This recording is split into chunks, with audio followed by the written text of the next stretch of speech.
మొన్న నా దగ్గరికి ఒక కపుల్ వచ్చారండి. వాళ్ళకి చిన్న వయసు, అమ్మాయికి 28 ఇయర్స్, అబ్బాయికి 31 ఇయర్స్. పెళ్ళయి సంవత్సరంన్నర అయింది. సో తనకి ఇర్రెగ్యులర్ సైకిల్స్ ఉన్నాయి. సో 1.5 ఇయర్ ట్రై చేసి మామూలుగా వచ్చారు కలవడానికి.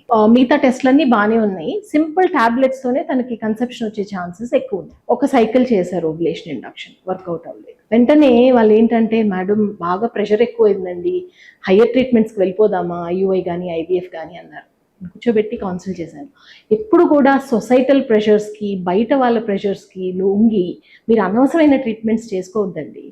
సింపుల్గా ట్యాబ్లెట్స్తో పోయేదానికి మీకు ఐయుఐలు ఐవీఎఫ్లు అవసరం. అంటే ఒకవేళ ఇది వర్కౌట్ అవ్వకపోతే కొన్ని సైకిల్స్ చేసి అవసరం పడవచ్చు, కానీ ముందే దానికి జంప్ అవటం ఎందుకండి? అసలు సొసైటీ అనేది మనం కంటే మన పిల్లల్ని సొసైటీ పోషిస్తుందా, మనతో పాటు నడుస్తుందా? ఎందుకండి?